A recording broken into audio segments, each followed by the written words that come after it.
बोलो भगवान भोलेनाथ की जय। आज हम शिव महापुराण प्रारंभ कर रहे हैं। शेयर करेंगे आपके साथ। बोलो।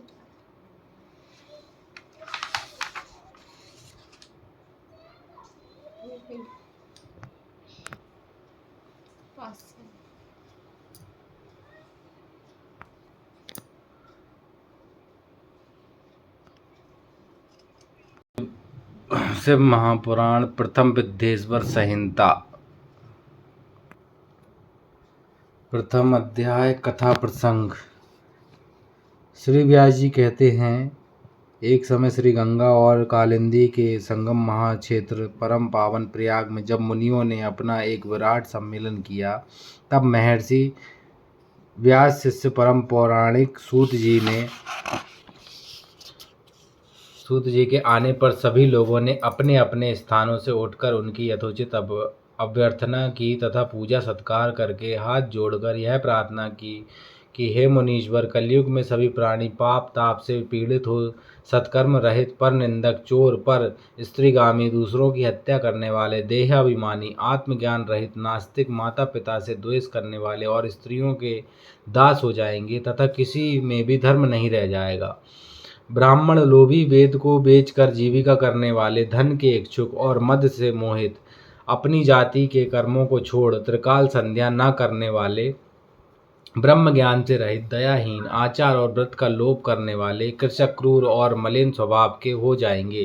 क्षत्रिय भी धर्म के विपरीत कुसंगी और पाप परायण होंगे। रण से कायरता, धर्म में विमुखता, चोरी, नीचता और दासता ही मानो उनका धर्म हो जाएगा। भोगों की लिप्सा और कामनियों की दासता उनके जीवन का मुख्य ध्येय होगा तथा गो सेवा और शरणागत की रक्षा से वे व्रत हो जाएंगे। प्रजा पालन से दूर और जीव हिंसा में उनकी बड़ी रुचि हो जाएगी। इस प्रकार वैश्य भी संस्कारहीन, अपने धर्म से रहित, कुमार्गी और जैसे भी हो, डंडी मारकर केवल धन कमाना ही अपना मुख्य धर्म समझेंगे और वे भी किसी अन्य की और कदापि ध्यान नहीं देंगे। वे गुरु, देवता और ब्राह्मणों से रहित, कामी, मलिन, आश्य वाले, मोहाक्षण और परम लोभी होंगे। ऐसे ही शूद्र भी अपने धर्म को छोड़ तिलक छाप लगा ब्राह्मणों का सा आचार करने वाले, नकली तपस्वी, ब्राह्मणों के तेज हरता, शालिग्राम आदि पाशक, पूजक, होम करता, कुटिल ब्राह्मणों के निंदक, धनवान, कुकर्मी, विद्वान, विवादी, धर्मलोपक, राजाकृत, दंभी, महाभिमानी, क्रूर, वर्ण धर्म के नाशक, सर्व वर्णों से उच्च और दुष्कर्मी हो जाएंगे। इसी प्रकार स्त्रियों में भी धर्म का हास हो जाएगा और वे तमोगुण से युक्त, जारवासी, पति से विमुखी, माता पिता की भक्ति से रहित, दुराशय युक्त और नित्य रुग्ना रहा करेंगी।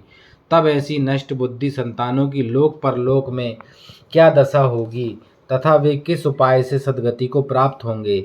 हे सूत जी, इस सम्मेलन में आप इस पर प्रकाश डालिए, क्योंकि हम लोगों को इसी बात की बड़ी चिंता है कि जगत की आगे क्या दुर्दशा होगी। परोपकार से बढ़कर दूसरा धर्म नहीं है, अतः इसके लिए जो सर्व सिद्धांतों से मान्य हो ऐसी कोई सरल युक्ति आप बतलाने की कृपा कीजिए। व्यास जी कहते हैं कि मुनियों की ऐसी बात सुनकर परम पौराणिक सूत जी अपने मन में भगवान शंकर का ध्यान करते हुए बोले।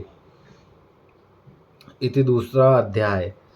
सूत जी बोले, हे मुनीश्वरों, यह आपने त्रिलोकी हितकारी बड़ा अच्छा प्रश्न किया है। मैं आप लोगों की ऐसी रुचि देखकर गुरुजी का स्मरण कर जो कहता हूँ उसे आदर सहित सुनिए।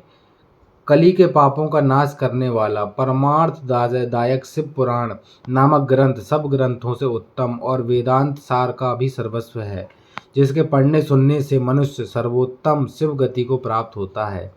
जब तक इस ग्रंथ का उदय नहीं हुआ तभी तक कलयुग में ब्रह्मा अत्याधिक पाप फैल रहे हैं। शास्त्रों के झगड़े, नाना प्रकार के उत्पाद, क्रूर यम के भटों की निर्भयता, तीर्थों का विवाद, सत्य दान और देवताओं की मान्यता संबंधी विवाद सभी तक महितल पर हो रहे हैं, जब तक श्री शिव पुराण का पृथ्वी पर उदय नहीं होता।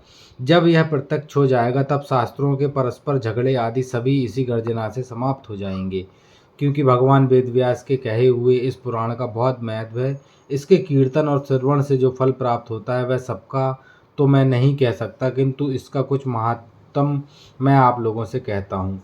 ध्यान देकर सुनिए, इनमें मैं अपनी ओर से कुछ नहीं कहूँगा, जो व्यास जी ने कहा है वही कहूँगा। व्यास जी ने कहा है, यदि शिव पुराण का एक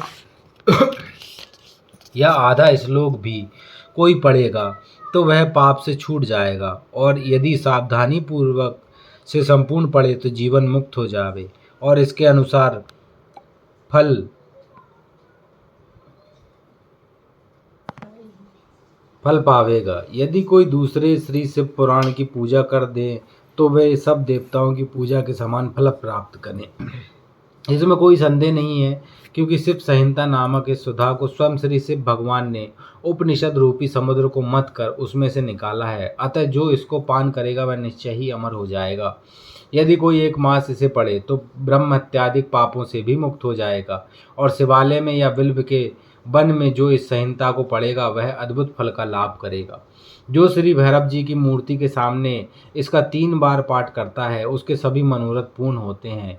यदि चतुर्थी के दिन निराहार रह बिल्व के मूल में बैठकर इसे पढ़ें तो शिव जी की पूजा के समान और उसकी देवता भी पूजा करते हैं। इसमें शिव जी के दिए हुए अर्थ, धर्म, काम और मोक्ष चारों पदार्थों का विवेचन और उनकी प्राप्ति के उपाय तथा शिव जी की लीला और विज्ञान सब कुछ निहित है। अतएव यह सब प्रकार से आदरणीय है। वेद और श्री ब्रह्मा जी की संपत्ति के अनुसार श्री शिव जी ने ही पहले इस पुराण की रचना की, जिसमें विद्येश्वर संहिता, रुद्र संहिता, विनायक संहिता, उमा संहिता, मात्र संहिता, एकादश रुद्र संहिता, कैलाश संहिता, सत रुद्र संहिता, कोटि रुद्र संहिता, सहस्त्र कोटि रुद्र संहिता, वायवी संहिता और धर्म संहिता, इतनी संहिताएं इस पुराण में सम्मिलित हैं। ये सभी पुण्यतर हैं। इनमें विद्येश्वर, रुद्र, विनायक ये तीनों संहिताएं 10-10 हजार तथा उमा और मात्र ये दोनों 8-8 हजार और एकादश रुद्र संहिता 13 हजार, कैलाश संहिता 6 हजार, शतरुद्र 3 हजार, कोटि रुद्र 9 हजार, सहस्त्र कोटि रुद्र 11 हजार, वायव्य संहिता 10 हजार और धर्म संहिता 12 हजार, कुल 1 लाख श्लोकों का यह शिव पुराण है। परंतु इसे शिव जी ने अब केवल 24 हजार का ही सबके लिए रख दिया है और पुराणों में यह चौथा पुराण कहा जाता है। परंतु अब इसमें 7 संहिता ही प्रधान है, अन्यथा सृष्टि के आरंभ में शिव जी ने इसे 100 करोड़ श्लोकों में कहा था और अब 24 हजार संख्याओं वाला शिव पुराण केवल इन 7 संहिताओं में ही शेष रह गया है। विद्येश्वर संहिता, रुद्र संहिता, सतरुद्र संहिता, श्री कोटि रुद्र संहिता, श्री उमा संहिता, श्री कैलाश संहिता, वायव्य संहिता। जो इस सप्त संहिता युक्त श्री शिव पुराण को आदर सहित पूरा पढ़ेगा वह जीवन मुक्त हो जाएगा। यह सब पुराणों का तिलक और सब जीवों का कल्याण दाता है। इसमें वेदाध्ययन और विज्ञान सब कुछ पूर्ण रूप से निहित है। इसे परमादर से पढ़ने वाला शंभु प्रिय हो परम गति का लाभ करता। तृतीय अध्याय। श्री व्यास जी बोले, सूत जी के ऐसा कहने पर उन समस्त ऋषियों ने कहा, हे महामुनि सूत जी, यदि आप हमें अद्भुत वेदांतसार महाशिव पुराण सुनाते तो बड़ी कृपा होगी। मुनियों से ऐसा सुनकर शिव जी का स्मरण करते हुए सूत जी प्रसन्न होकर बोले, अच्छा तो अब आप लोग इस अनामय शिव पुराण को ही सुनिए, जो समस्त वेदों का सार है और जिसमें भक्ति, ज्ञान और वैराग्य तीनों का वर्णन है।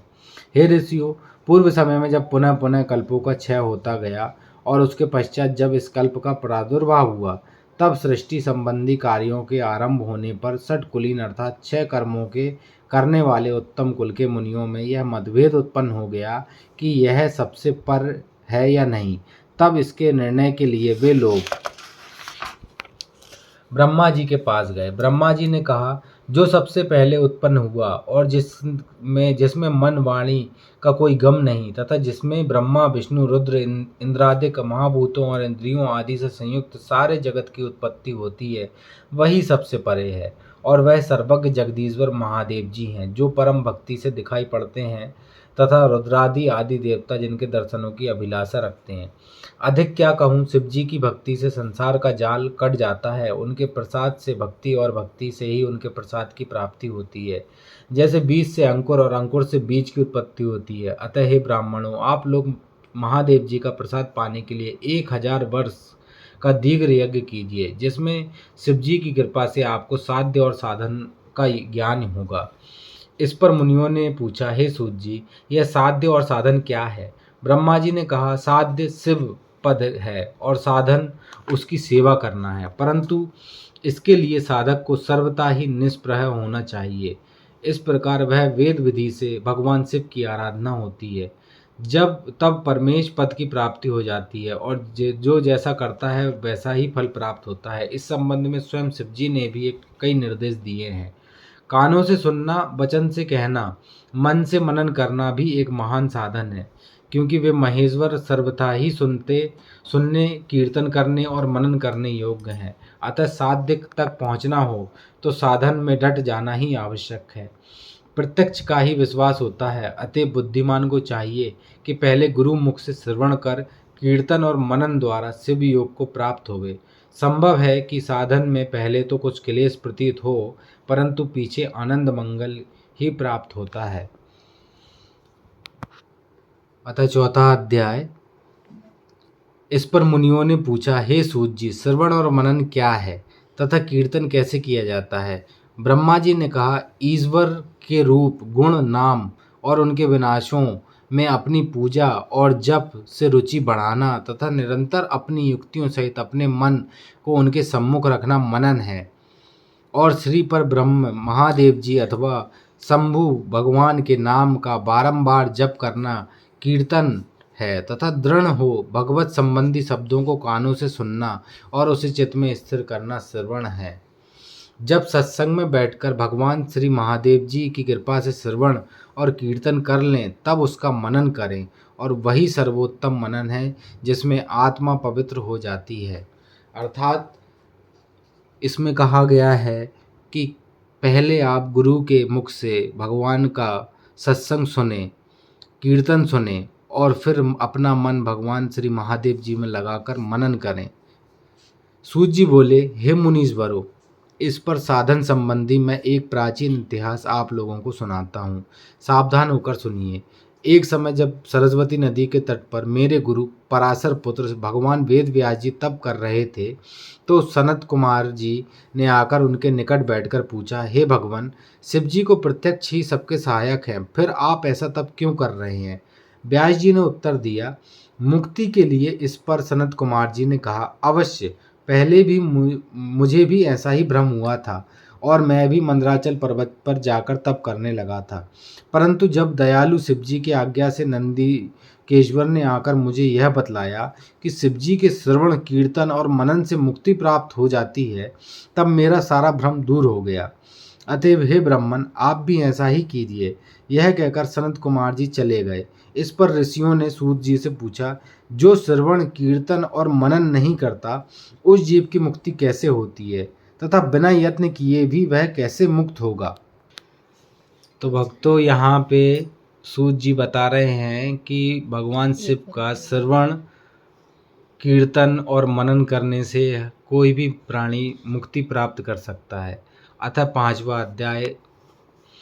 श्री सूत जी बोले, हे ऋषियों, श्रवण, कीर्तन और मनन में आसक्त प्राणी यदि शिव जी की लिंग बेर की संस्थापना कर नित्य उसकी पूजा किया करे, तो भी वह संसार सागर से तर जाता है। अर्थात कोई भी मनुष्य यदि रोज शिवलिंग की स्थापना कर, मिट्टी के शिवलिंग को स्थापित कर उसकी पूजा करेगा, तो भी वो इस संसार से तर जाएगा। मुनियों ने कहा, यह कैसे? बेर मात्र में ही सब देवताओं की पूजा कैसे संभव हो सकती है, और सर्वदा लिंगेश्वर के द्वारा शिव जी कैसे पूजे जा सकते हैं? श्री सूत जी बोले, हे मुनीश्वरों, इसके लिए भी स्वयं महादेव जी ने कहा है कि अन्य ने नहीं, मैंने श्री गुरु मुख से यही सुना है कि एक शिव जी ब्रह्म रूप और निष्फल अर्थात कला रहित और कला सहित भी हैं। इस निष्कल और निराकार लिंग की प्रधानता है, परंतु वे सभी कलाओं से संयुक्त हैं, इसलिए शिव का आकार बेर स्वरूप भी हो जाता है, और इस साकार और निराकार से ही शिव जी ब्रह्म संज्ञक भी कहे जाते हैं। इसी से लोग उनके दोनों स्वरूपों की पूजा करते हैं। अन्य देवों में यह तत्व नहीं है। यही कारण है कि वे निष्कल लिंग रूप से पूजित नहीं होते। ब्रह्म पदवी तो केवल शंकर जी को ही प्राप्त है। इस वेदांत सार ओम प्रणव के लिए भी सनत कुमार जी ने मंदराचल पर्वत पर श्री नंदीकेश्वर जी से प्रश्न किया था, जिस पर नंदीकेश्वर ने यह स्पष्ट किया था कि एकाकी शिव जी ही इस प्रकार पूजनीय है। कलापूर्ण भगवान शिव का बेर पूजन लोक सम्मत है और वेद ने जिसकी आज्ञा दी है। इस पर जब सनत कुमार जी ने लिंगबेर की उत्पत्ति पूछी तो नंदीकेश्वर ने कहा, पूर्व काल में जब ब्रह्मा और विष्णु में युद्ध हुआ तो उनके बीच में निष्कल शिवजी ने स्तंभ रूप में प्रकट होकर विश्व संरक्षण किया था और तभी से महादेव जी का निष्कल लिंग और सकल बेर जगत में प्रज्वलित हुए। बेर मात्र को देवताओं ने भी ग्रहण किया। इससे शिवजी के अतिरिक्त बेर लिंग से देवताओं की भी पूजा होने लगी और वही उसका फलदाता हुए। परंतु शिवजी के लिए लिंग और बेर दोनों ही पूजनीय हुए और जिनके कल्याण में भोग और मोक्ष दोनों ही प्राप्त होने लगे। तो भक्तों, आज हमने शिव महापुराण के 5 अध्याय पढ़े हैं, जिसमें हमें बताया गया है कि शिवजी की कीर्तन, भजन, मनन और श्रवण से कोई भी मुक्ति प्राप्त कर सकता है, और जो ये भी नहीं कर सकता उसे यदि प्रतिदिन भगवान शिव जी का शिवलिंग स्थापित कर पूजा करे तो भी वह मुक्ति प्राप्त कर सकता है। तो अतः आज हम 5 अध्याय समाप्त करते हैं। आपसे कल मिलेंगे नए अध्याय के लिए। वीडियो पसंद आए तो लाइक करें, सब्सक्राइब करें शेयर करें और शेयर करें हमारे चैनल को।